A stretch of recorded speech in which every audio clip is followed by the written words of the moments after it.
Sa isang construction site sa Baguio City ang natabunan sa pagguho ng lupa. Naguhukay raw ang mga biktima sa pader ng isang ginagawang kondominium nang biglang gumuho ang lupa sa gilid ng kalapit na bundok. Agad rumisponde ang mga otoridad at volunteers. Ligtas nilang naiahon ng dalawa sa mga biktima. Dinala sa ospital para gamutin ang mga natamong sugat at bali sa paa. Hinahanap pa ang isang trabahador. Sinindihan na po kagabi ang taunang Christmas display sa UP Los Baños sa Laguna. Ang pinakabagong atraksyon doon, ang Santa Claus display na may mga reindeer pa. Ay kay Youth Scooper Amy Carla Rico, makikita ang Santa display sa harap ng College of Development Communication. Bukod pa yan sa tradisyonal na atraksyon doon tulad ng giant Christmas tree at wooden belen. Pwede pa rin po kayo magpadala ng mga video o litrato ng mahalagang balita. Mag-log on lang sa www.uscoop.tv. Para naman magpadala ng text to MMS, i-text ng scoop, space, message, space, ang inyong pangalan at address at ipadala sa 4627. Paalala lang po sa ating mga Youth Scooper, yun lamang po mga video at litratong pagmamayari ninyo mismo ang ipadala sa amin. Si Vic Soto dahil malapit ang ipalabas ang pelikula nila ni Senador Bong Revilla. Pero may time pa rin daw siya para sa nalalapit na kasal ng anak na si Oyo kay Christine Hermosa. Excited na nga raw si Vic, lalo pat sina Oyo at Christine mismo ang nagplano ng lahat ng kailangan para sa January 2011 wedding. Mabait naman si Tintin and she's always been a part of the family. Tagal na, ever since. So, hindi na kami maninibago sa kanya o siya hindi na maninibago sa amin. Thanks for watching Chika Minute. Ako po si Grace Lee. Pia Jiggy. Salamat, Grace. Palapit na po ng palapit ang araw ng Pasko at kahit saan ka magpunta, damang-dama na po ito.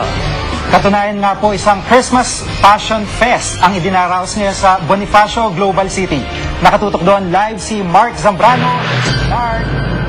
GGP, nagmistulang malaking art canvas ang buong Bonifacio Global City sa Christmas Passion Fest na ginaganap dito.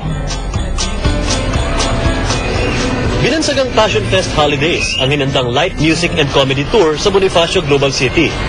Nabalot ng artistic installations ang Bonifacio High Street, kasama na ang musical trellis na ito na binalot ng mga ilaw. Meron ding 65 feet Christmas tree na gawa sa Sinamay.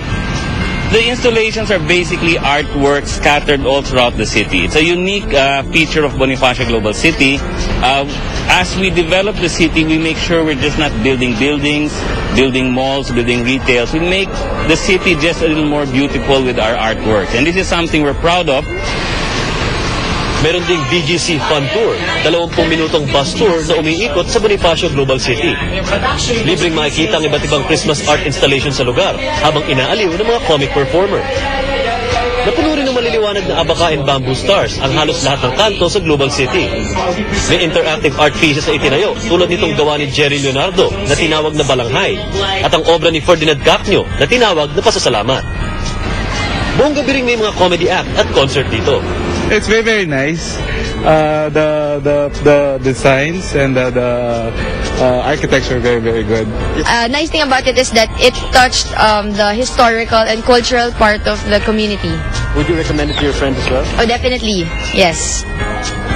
Pia Jiggy, simula December 16 ang anticipated sa Simbang Gabi dito sa Bonifacio High Street. Sa December 18 naman ay sunod-sunod na concert ang pwedeng mapanood dito ng libre. Pia Jiggy. Maraming salamat, Mark Zambrano. At yan po, mabalit ang aming tinutukan sa nakalipas na 24 oras. Maraming salamat sa inyong pagtitiwala at 21 araw na lang, Pasko na. Ngayong Kapaskuhan, tandaan po natin ang kahalagahan ng pagbibigayan na mula sa puso.